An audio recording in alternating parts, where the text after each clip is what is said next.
بسم اللہ الرحمن الرحیم۔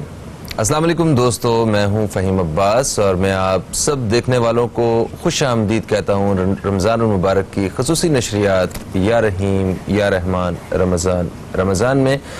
وقفے سے پہلے اسد ایوب صاحب نے ایک بہت ہی خوبصورت انداز میں جنید جمشید بھائی کی پڑھی ہوئی جو پڑھا ہوا ایک کلام ہے وہ انہوں نے پڑھا، بہت ہی خوبصورت عمدہ کلام، ہم ان کا بھی شکریہ ادا کرتے ہیں۔ اور رمضان المبارک کے اس موقع پہ ہم جنید جمشید صاحب کا اگر ذکر ہوا ہے تو ہم ان کے درجات کی بلندی کے لیے بھی ہم دعا کرتے ہیں، اللہ تعالیٰ ان کو اپنے جوار رحمت میں بہترین جگہ عطا فرمائے۔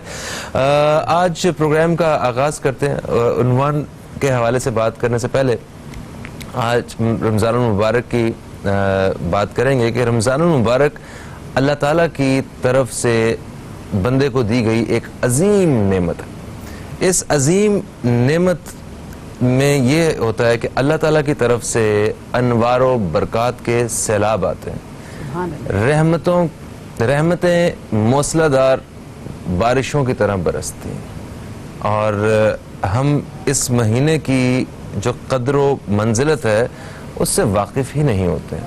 یہ ہماری کتنی بد نصیبی ہے، بدقسمتی ہے ہماری کہ ہم اپنے آپ کو بہت عقل مند اور پتہ نہیں کیا سمجھتے ہوئے ہم صرف جو ہم ایک رحمتوں اور برکتوں کا مہینہ ہے اس کی جو قدر و منزلت ہے اسی سے نا واقف ہے۔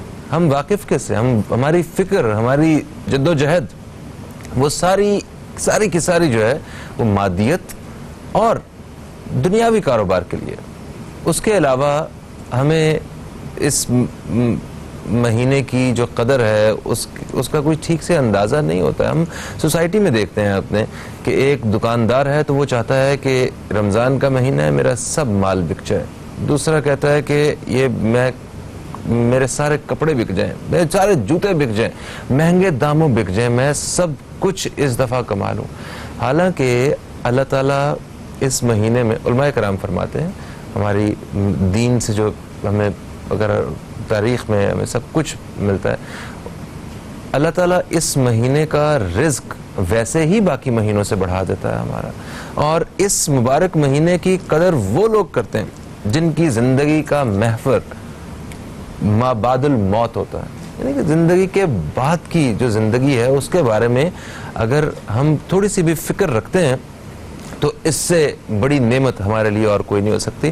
تو آج ہم اپنے پروگرام میں اسی حوالے سے بات کرنے والے ہیں کہ روزے اور رمضان کی جو برکتیں ہیں، اس فیوز و برکات ہیں، وہ کیا ہیں، اور ہم کس طرح ان ساری رحمتوں برکتوں کو ہم حاصل کر سکتے ہیں، اور اس مہینے کا کس طرح ہم زیادہ سے زیادہ فائدہ اٹھا سکتے ہیں۔ یہ ہمارا آج کے اس پروگرام کا، آج کی اس محفل کا، اس نشست کا عنوان۔ اس حوالے سے بات کریں گے۔ میرے ساتھ بہت ہی خاص مہمانان گرامی موجود ہیں جن سے اس موضوع پہ ایک بہترین گفتگو رہے گی، جس کا یقیناً ٹیلی ویژن کے اس پار ہم لوگ اور آپ لوگ ٹیلی ویژن کے اس پار بھرپور فائدہ اٹھائیں گے۔ میں سب سے پہلے تعارف کرواؤں گا، میرے ساتھ موجود ہیں علامہ سید باقر عباس زیدی صاحب۔ آپ ایک اسلامک اسکالر ہیں، ہم آپ کو خوش آمدید کہتے ہیں۔ السلام علیکم۔ السلام ورحمۃ اللہ۔ کیسے ہیں آپ؟ الحمدللہ، آپ ٹھیک ہیں؟ الحمدللہ میں بالکل ٹھیک ٹھاک ہوں، آپ بتائیے خیریت سے ہیں؟ گڈ، ماشاء اللہ۔ میرے ساتھ دوسری مہمان شخصیت ہیں، یہ اسلامک اسکالر ہیں اور یہ تفسیر کے حوالے سے ایک ماشاءاللہ ایک اپنا خاص مقام رکھتی ہیں، پروفیسر ڈاکٹر ناہید ابرار صاحبہ۔ ہم آپ کو خوش آمدید کہتے ہیں۔ السلام علیکم، کیسی ہیں آپ؟ جی وعلیکم السلام، ٹھیک ہوں، اللہ کا احسان ہے۔ ماشاءاللہ ماشاءاللہ۔ علامہ صاحب اگر آپ کی اجازت ہو تو ہم جو اس موضوع پہ جو پہلا سوال ہے وہ ڈاکٹر ناہید ابرار صاحبہ سے شروع کر سکتے ہیں ہم لوگ؟ بسم اللہ۔ بسم اللہ۔ اچھا جی، کہتے ہیں رمضان مبارک مہینوں کا سردار ہے، عظمتوں اور برکتوں والا مہینہ ہے، تو اس حوالے سے کچھ بیان فرمائیے کہ کس طرح یہ عظمتوں اور برکتوں والا مہینہ ہے۔ اعوذ باللہ من الشیطان الرجیم، بسم اللہ الرحمن الرحیم۔ دیکھیے، جب رمضان المبارک کا چاند نظر آتا تو آقا دو جہاں صلی اللہ علیہ وآلہ وسلم دستے دعا